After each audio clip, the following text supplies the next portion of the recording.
Hi, hello, and welcome to, what is this? This is a Hero Live. Okay, and if you're watching us from YouTube or from Facebook or from Instagram, feel free to drop us any comments that you wish to say during the show. I can see some of your comments here. I just tested on Instagram, my comments work. Okay, today as you can see, I'm alone. I don't have my colleague with me, Elfie, or anyone else. Elfie was supposed to join, but he's helping a client close a deal, and I think that's more important, so I'm doing this alone. And I'm not going to waste any more time. Today we're going to be talking about some property market updates, and as well, in the second segment, we'll be talking about a property that we are selling in the market, and sharing with you the insights of how we price some properties. So, I think we can go straight into the news segment. All right, and here we go. Oh, I'm supposed to control this. Got so many things going on. Got computer, got handphone, got this iPad thing. Okay, so first, this was in the news, HDB flat prices rising for 23 straight months. And then we see flats in Woodlands, in Pasir Ris reaching the $1 million mark. And then 1 month later, this was last month actually, HDB resale prices going up again for 24 straight months. And then now we see Yishun ground floor selling for 1 million. This month, you want to guess whether it's going up or going down? Going up, okay? For 25 straight months, okay, HDB flat prices going up non-stop for 25 straight months. And let me show you again, $1 million, $1 million, and then now we see $1.4 million. Like, what is going on, Is this sustainable? No, I don't think so. I don't think public housing prices going up this fast, this pace is sustainable. Eventually, prices will soften. In fact, all right, it's already happening, and in the report it states that the BTO launches have already drawn demand away from the resale flats. I'm reading from the second sentence, the final line. Okay, now BTO launches taking away demand from resale flats. I think that's going to be a big talking point in the next coming months, and I think that will be a big driver for price movement in the HDB resale market. Oh, I'm supposed to look here, not here. There, hi. Okay. Now, continuing. HDB flat prices. Now, as you can see on screen, I'm flashing the resale flat prices for public housing in Singapore. I'm going to describe the chart a little bit. What you can see is early on the left side of the chart, two teeth broken, basically the bar indicates the number of properties sold in a month. So in May and April and March, sometime in 2020, April was the circuit breaker. That's why we don't see anyone selling or buying houses. That's why we see 2 months of empty sales. Right after that, the prices shot up. Okay, non-stop going up for 24. Now we know 25 straight months.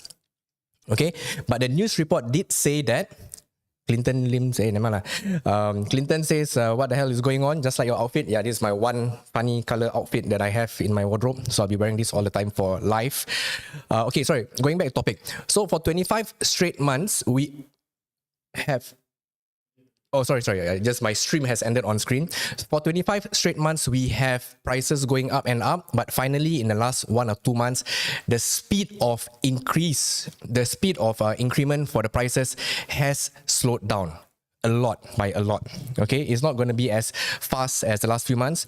And another thing to highlight is the fact that you can see in the last 6 months, since February, the volume has actually dropped.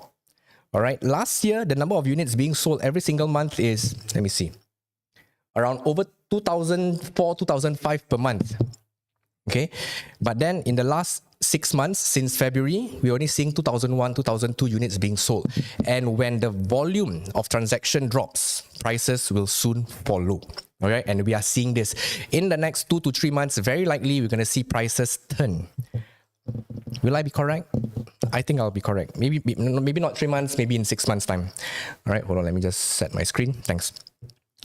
Okay, so that's my take on prices. What do you think? Do you agree with me that HDB flat prices, not your opinion, not what you want. I want prices to slowly ease off because I think a lot of my first timer buyers not going to get a good deal today. But what do you think prices will head towards? Do you think HDB flat prices will continue for 26, 27, 28, 29, 30 months of non-stop increment? Price increment, yeah? Or do you think it's a matter of time that prices will drop? Now, I did mention that BTO will impact the price movement. And here we have sometime this week or next week. No, today is already Thursday, tomorrow Friday. So likely, or maybe tomorrow, HDB will launch. Or maybe next week, HDB will launch. Not 1, not 2, not 3. Not 6, but 7. 7 BTO estates in one single sitting, in one single sales launch. And if you calculate everything, it's 4,900 BTO flats on offer this month. All right, it's not out yet. It's probably tomorrow. It's probably next week, and you will have like 7 days or 10 days to ballot to submit your ballot. Okay, sorry. Someone is asking. Well, I'll get to that in a while. So, what happens when you see 4,900 units being released? You'll see that every single unit, you will have 2 to 3 applicants per flat, per unit. That means there's going to be around 10 to 15,000 applicants in this cycle, in this sales launch.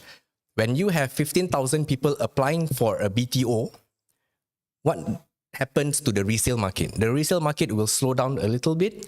In fact, something similar has already happened. In February, you'll see in the last 6 or 7 bars, you'll suddenly see a dip in February. February was the last mega launch of a BTO flat in Singapore. Right, you can see immediately people applied for the BTO. They did not purchase any resale flat. And I think that was like 4,000 to 5,000 units. And today we are having 4,900 units in August. I think the resale market will take a breather for a while. Maybe prices will still go up a bit, but volume is going to drop. Okay. And then, you know what? When I continue reading about the BTO in August, I found some information by HDB. I tell you seriously, let me just read to you first. Okay, November 2022, today is August. In 3 months' time, 8, 9, 10, 11, in 3 months' time, we're going to have 9,500 BTO flats on offer. What? 9,500. That's twice the amount of what they are launching this month. That is, it's serious. My reaction is like, what? 9,500. Do you know how many units there are in Punggol right now? There are 49,000 flats in Punggol, and they are going to release 1/5, equivalent to 1/5 of Punggol in 1 month in November. Like, if the August BTO launch doesn't take the heat off the resale market, I'm going to tell you, November will be like, oh my God, I think I can just go on a holiday for 2 months. There's not going to be any resale activity. Okay. It's crazy. It is. I don't know how many estates there will be on market in November. It's not confirmed yet how many, but they did say that there's going to be in Bukit Batok, in Kallang, Whampoa, in Queenstown, in Yishun. Yishun getting a lot of BTOs nowadays. Okay. And what's going to happen? The BTOs, when there's a lot of units available, prices are going to be quite competitive within the BTO market. You're going to find that, hey, there's a lot of good priced BTO flats that I can select. And, if you're a first timer today, you see where the resale flat prices are right now. It's crazy. And then you see a BTO flat prices like, what? The question is, can you wait for a BTO flat or not? That's it. Okay. In the comment section on YouTube, someone is saying, Crescent Health is saying HDB should increase the grants for resale buyers. So resale flats can be affordable. Actually, yeah, that's true. HDB flat prices has gone up by 30%. Technically, your grants they give also should go up by 30%, right, to make things equal. Yeah, but I don't think they will, because government no more money already. That's why they're increasing the GST from 7 to 8%, right, next year. If you don't know, 1st January, everything up by 1%. There's a lot of comments on. Actually, no comments. I talk about comment. How long will BTO take? Okay, Mahi is asking, how long will the new BTOs take to finish, to complete? So today, if you're applying in August or in November, likely, based on the recent BTO launches, is going to still take 3 to 4 to 5 years before you can collect the keys. So, that's still some consideration. And if you find that waiting for BTO flats in Singapore is not your cup of tea, it's too long, you know what? You got more options, You don't have to apply for BTO in Singapore because you will be able, maybe cannot, only South Koreans can go. All right, likely we're going to see HDB flats, HDB-like flats in Seoul, in South Korea. It's like they are going to take inspiration from Singapore's HDB. So that means, maybe over there got no racial quota, no grants, all that, different. But it's interesting, because that means you don't have to travel to Korea to watch your BTS concert and all that. You can just, same experience, step out the lift, got corridor, go down, got MSCP, all that. But it's interesting. I think we're going to see a lot more HDB-like estates around the world. I think China delegates came to Singapore a few years ago. And continuing on the international scene, okay, RBNZ, Royal Bank of New Zealand. I think it's Royal Bank. No, sorry, Reserve Bank of New Zealand warns that New Zealand home prices will keep falling. I think Reserve Bank is equivalent to MAS of Singapore. I think so. And they're warning that New Zealand home prices will keep falling. Means falling already, fallen already, and gonna still continue falling. How much has it fallen by? It has gone down by 15% since December. That means if you bought a property in December 2021 for $1 million, in August, it will be worth 850,000. If you bought a 500,000 property in New Zealand in December 2021, it will be worth, okay, my math's not so fast, 300 plus, 400 plus, I don't know. Okay, somewhere there. And the point that he's bringing up is it will continue going down. And then the final sentence there, you can see, first and foremost, we are not heartless. All right, it does give an underlying tone that they are going to continue do things or they're going to expect prices to go down. Now, prices of properties, I know friends who invest in New Zealand, and then, concern is, what if the same thing happens in Singapore? What if private properties prices in Singapore drop? Will it drop? All right. Now, personally, of course, let's take a look at the price. This is not index. This is really the price, the median price of resale. Can't remember what I took. Yeah, this is just resale. This is just resale properties. If I open up the new launch price trend, it's even crazier than this. This is resale property prices, and unlike HDB flat price trend, right? In the last 1 and 2 months, 3 months, private property prices are still going strong, right? Despite there being lesser transactions, prices are still going up strong. And will we see prices drop like in New Zealand? Because Singapore and New Zealand going through the same macroeconomic turbulence, we are seeing inflation, record inflation in New Zealand, record inflation in Singapore. We are seeing interest rates increase, and apparently when I read about the New Zealand news, interest rates is one of the biggest driver that's pushing prices down in New Zealand. But in Singapore, we already have a lot of cooling measures in place to protect such drops. But I think there's a bigger factor, there's a bigger drive factor in Singapore that will push up or down private property prices in Singapore. Oh, quite tiring, huh? Hold on.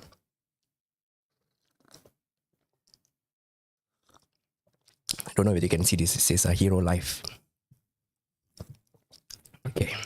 All right. So what is on screen right now? On screen right now is a URA chart provided by URA. You can go to URA, you just Google URA pipeline supply of private residential, you'll find this exact graph. Now, what is going on here is the completion of condos, completion of brand new condos over the next few years. In 2022, in the second half of 2022, we're going to see 7,000 units completing. And we've already seen 3,500 units completing in the first half. All right, more being pushed out second half because of the construction delays and all that. So 10,000 units released, brand new units into the market. Sorry, let me repeat that. 10,000 units collected their keys this year. Next year, we're going to have 19,000 units collecting their keys. The following year, we're going to see 11,000 units collecting their keys. The 2025, we're going to see just 8,700 units which are going to complete in 2025. And 2026, we're just going to see 5,600 units which are going to complete. Now, if you ask me, that's a very good time to be selling a property sometime in 2026 because there's no supply of brand new units. And in Singapore, we're all crazy about getting the youngest property possible. Now, if you cannot buy any brand new projects in 2026, what will you purchase? You'll buy resale properties, right? I'm not going to go too deep into that, but I feel that this is one of the indicators that will support private property prices in Singapore. Because unlike the HDB flats, the BTO market, they are flooding the market of BTO supply. Private property supply is not being flooded. It's still being tapered. The growth is still being controlled. Okay, and we can see that, 2025, 2026, there's going to be minimal properties completing. And I think this is going to be one of the biggest drivers that's going to keep prices going up and up. Maybe 2023, 2024, we're going to see prices relax a bit. Maybe that's a good time for you to buy a house. Maybe. And 2026 would be a good time to sell because there's no brand new projects in the market. You'll be saying, Haikal, then like that, I buy the older properties. But everything will follow suit. The same thing has happened this year. Look, the number of units being completed in 2022 is so little, and look at where the prices are today. All right, I believe there's a correlation between the supply of brand new projects entering the market, whether it's at launch or at completion, and also the price trends in Singapore. Now, we're gonna, going to be talking about a property that's going to be exiting in today's market in 2022. It's a property that we are selling, and we're going to be showing you how we price certain projects in the market. But before that, we're going to go for a break. We're going to show you 2 videos. I'm going to take a breather, and then after that, going to continue with the second segment. I'm done with talking about all the market updates. If you have any questions, any comments, please type it down anywhere, and I'll just watch it and then I'll just reply to you later. Okay, taking a break. See you in a while.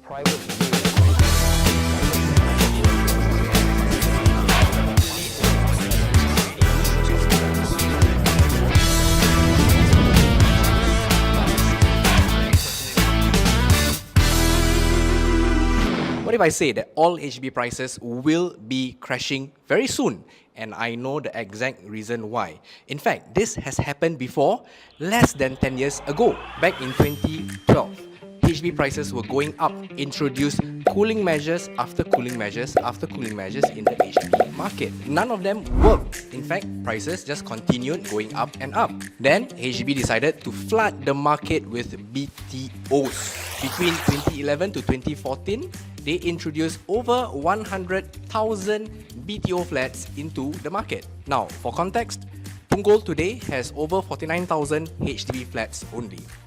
Do the numbers. So, what happened after they flooded the market with BTO supply? Now, resale flat prices started to crash. No, what? Why? Because all the buyers decided to go for BTO flats instead. BTO were much, much cheaper. Now, like today, for example, in Tampines, a recently MOP 5-year-old 5-room flat can sell for 700,000. Just check it out on Property Guru. Alright, now a BTO flat in Tampines will go for 500 to 550k. Now that's like 20-30% difference. Now plus, when you get a BTO unit, it is 0 years old, brand new. And guess what, guys? last year in December, HDB has announced that they will be releasing up to 46,000 BTO flats over the next 2 years. The floodgates are open for BTO flats. Now that's Unggul entering in Singapore. So when that happens, I think resale HDB flat prices will start crashing down, coming down. Maybe not crash, maybe just come down a bit. But no matter what, it will come down. So congratulations if you are a buyer today.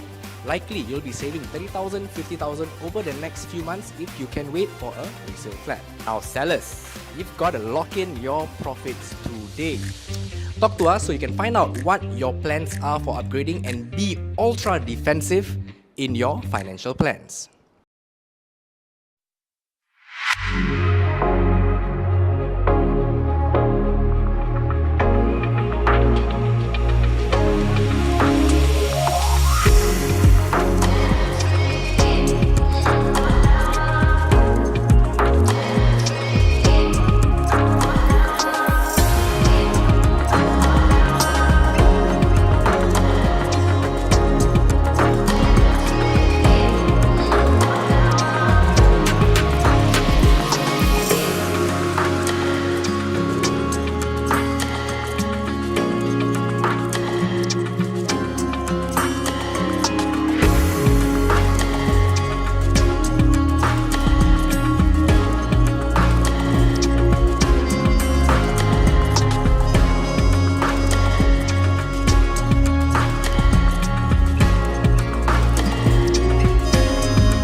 A private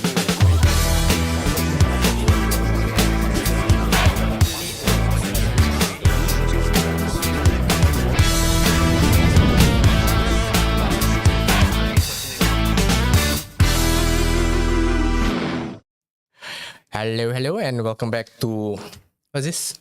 It's Hero Life. Yeah, welcome back to our live segment. I hope I am giving you some good information during your lunch break. And earlier we talked about market updates, where prices will be going for HDB market, where I feel prices will be going for private property market.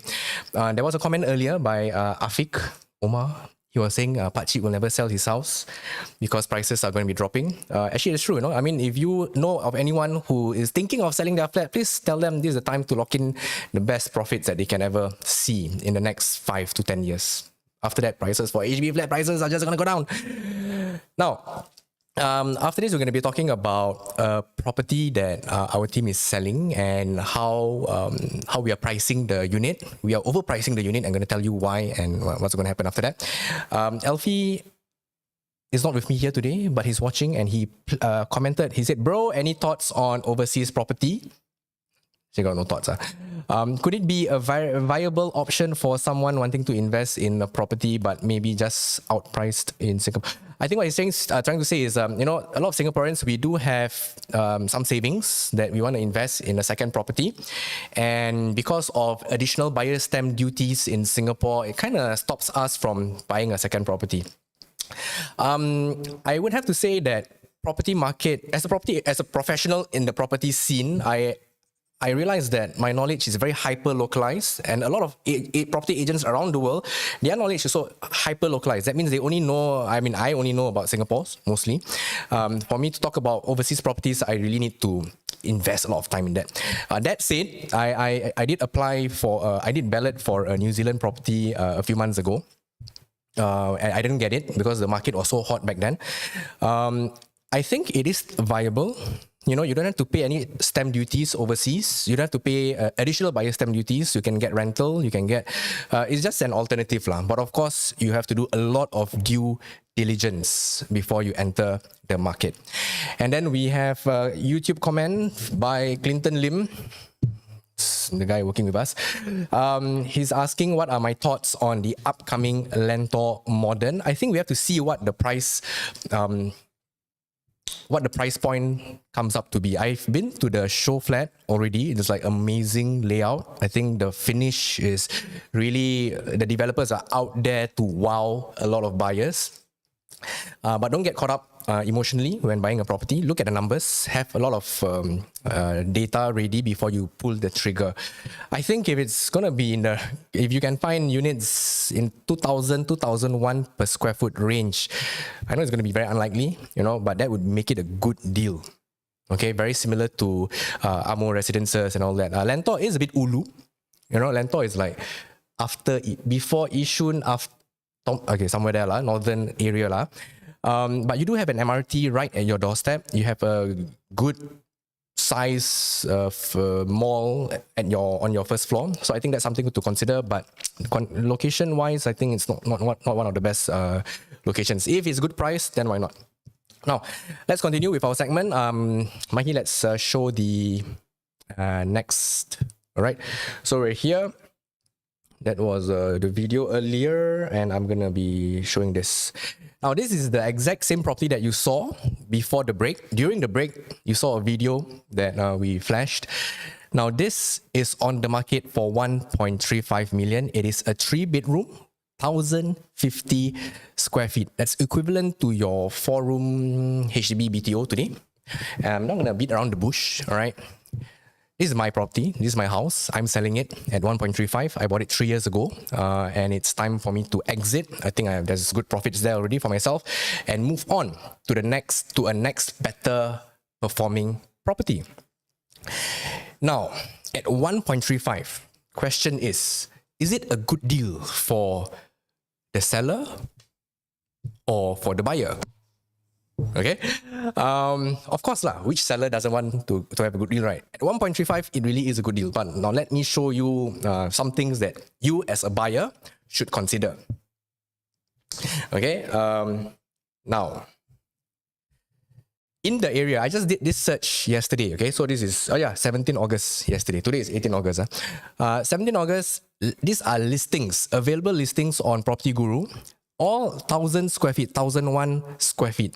You see the prices, 1.4, 1.45, 1.3, 1.7 mil.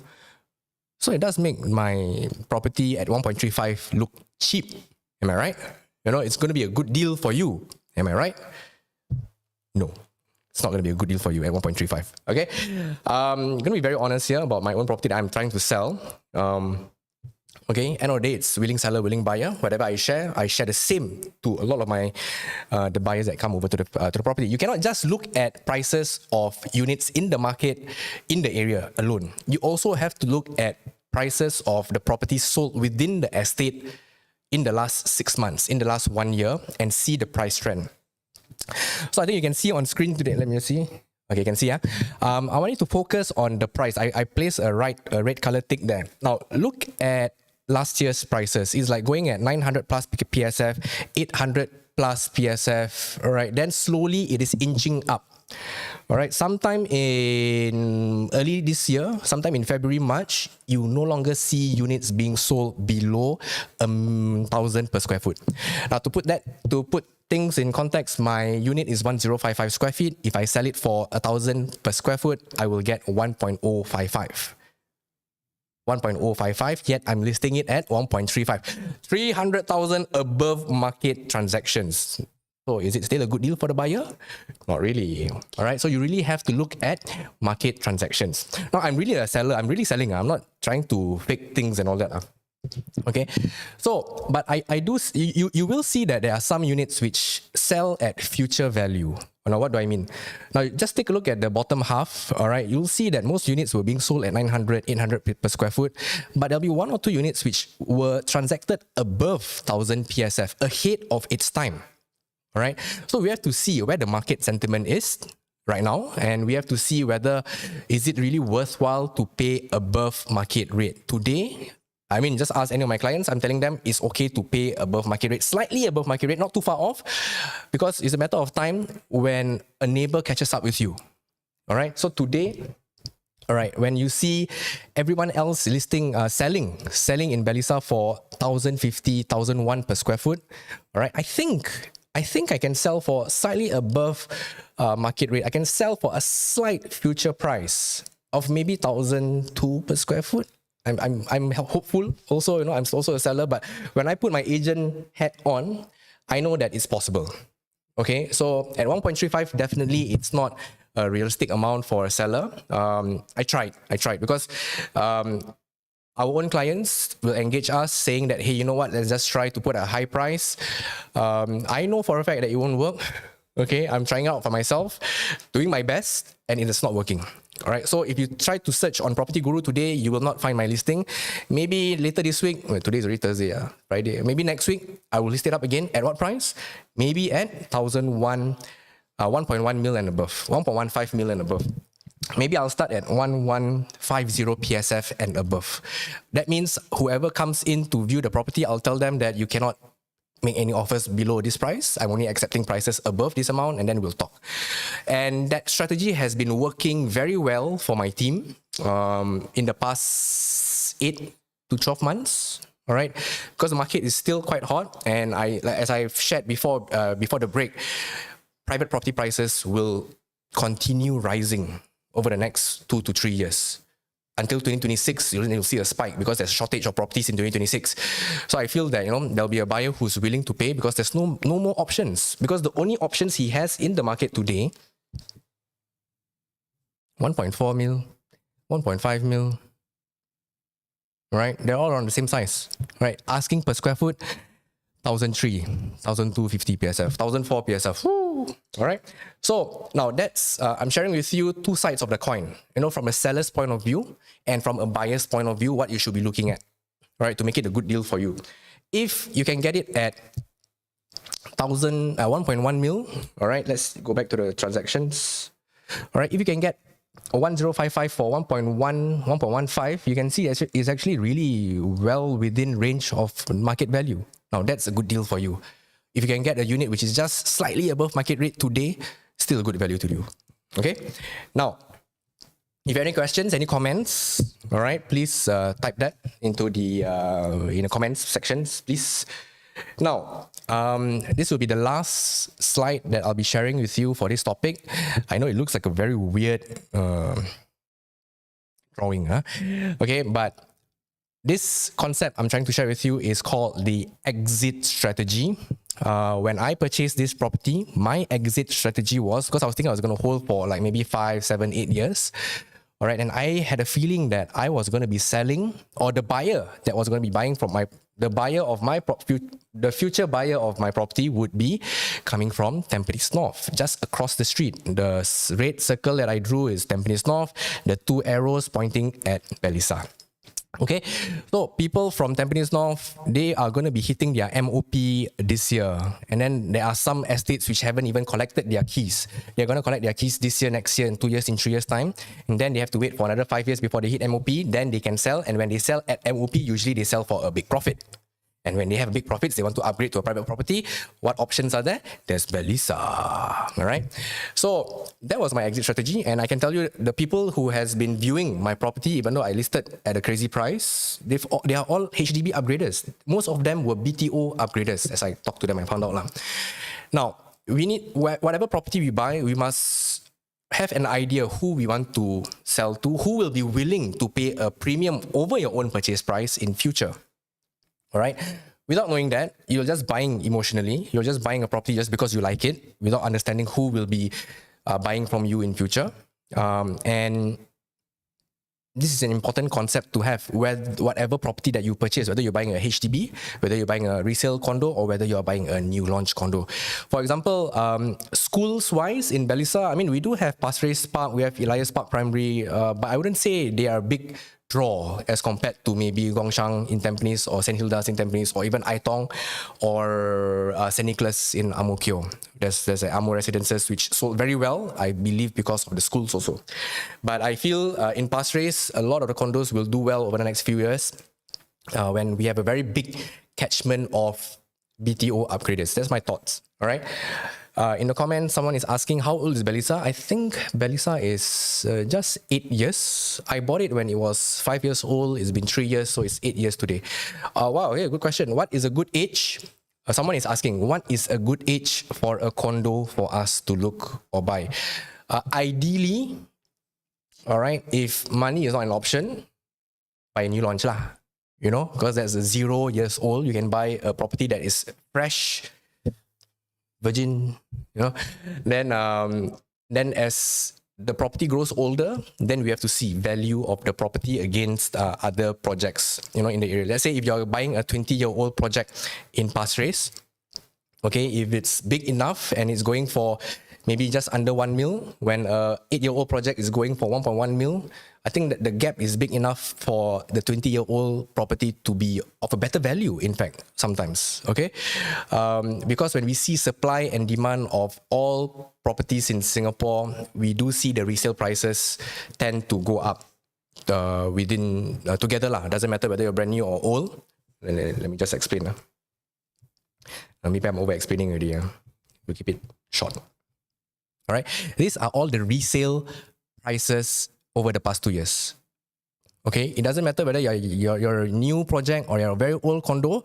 When the national average goes up, your property, whether it's a 20-year-old property, also increases in value. I've done the search. Whitewater, 20 years old. I think North Oaks in Woodlands, 20 years old, also making profits over the last 1 to 2 years. All right, but ideally, if the older projects are making a lot of money, then the younger projects will make even more. Okay, so coming to the end of my live segment, let me just see whether I missed out on any questions here. No questions. Any comments? No comments. I'm going to end very soon. Thanks for staying on. Today's segment is shorter, faster, no banter, just me talking alone. Do hope that I've provided a very enjoyable 20 minutes session for you.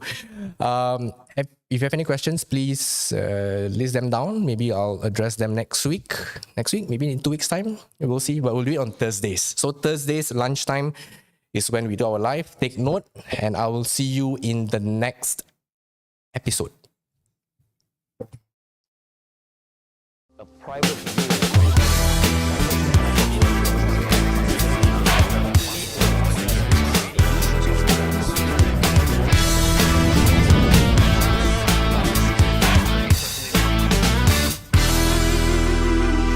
My job is to make property upgrading easier because property owners just don't know their options. F and Farah. Aspiring condo owners who are not sure if they can afford it because everything is just so expensive. Wow, simple things like this also now so ex. See, condo prices also very high. I don't think we can afford it. Might just stay here. You guys are doing okay. Why don't you meet HeroHomes to run through the numbers first, just to be sure? On Zoom.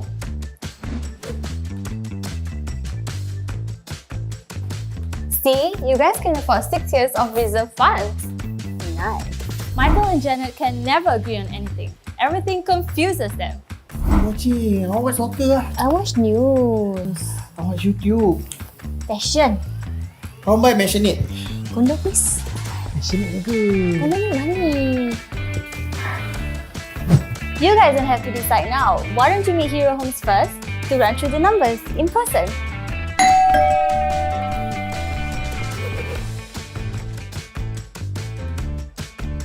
Now you guys are 100% sure. John and Seth has been living here for the past 5 years. Now they are looking for the next move. Wow, we got lucky with this EC. But do you really think it's enough for retirement? Why live your retirement through chance? Meet HeroHomes to play your retirement through property. HeroHomes means clarity and confidence in your property strategy. That's why HeroHomes is chosen by over 500 property upgraders since 2016. Meet HeroHomes by clicking on the blue button below. 2 hours lah. Wait, was it really? Yeah, 2 hours free. Free? Free, yeah. Okay, click on the link below. What color? Blue. Hi guys. Okay guys, do you want to upgrade to your dream home but you have a million questions? Where do you even start? Right, I have a lot of questions like, should you upgrade to an HDB, to a condo, or maybe even a 15-year-old private property that has on-block potential? Can you afford the monthly installments? Can I sell for a profit? What happens if I'm out of job or if a recession hits? Okay, and we'll answer all of your questions, very specific questions we understand because you might have different challenges, different concerns from other families. So fill in the form below. We'll be able to then see your numbers, put it into a plan with 4 to 5 different options. We can then meet on Zoom or one-to-one. Alright, so just fill in the form below now and we'll reach out to you within 2 days with your very own customized HeroHomes upgrading plan. Alright guys, see you soon. Fill in the form. Bye-bye.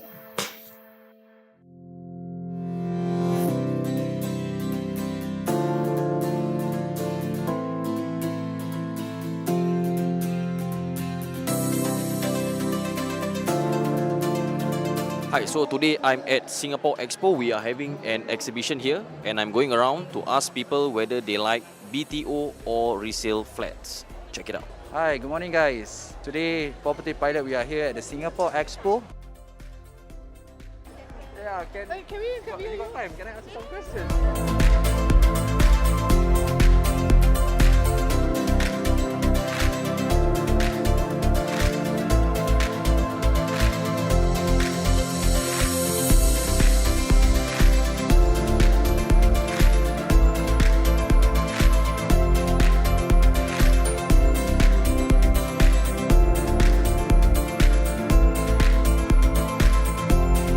Nak tanya sikit, you suka rumah BTO ke rumah resale? For now, I BTO. Tak suka rumah, saya tak. Alamak! Tak lah rumah resale lah. Resale. What do you think of the property price currently in the market? Oh, I think it's quite expensive now. I guess because of inflation and everything, so everything's kind of going up. Not that good. The high pricing lah. Now the price is on the high side. I guess after the COVID could be on the downside than what I heard lah. Cik tinggal mana cik? Tampines. Tampines Oh, tinggal rumah BTO ke resale? Rumah biasalah, 4 bilik. 4 bilik resale What makes you want to buy a new launch at the Woodley Residences? Any reason why? Well, it's a new area, so it's up and coming and it's pretty central. So we thought it might be quite an exciting purchase. So what do you think of the price now, price of houses? It's really expensive. I didn't expect it to be this expensive. Maybe it's a resale, I don't know. Dapat lead bro. Orang tengok kau, orang terus nak elak. So around 200 and today you can sell for 360, 370. Yes. Would you want to sell? Yeah, of course. But I have to plan first lah. How is it? Correct, you have to plan first. That's the correct keyword.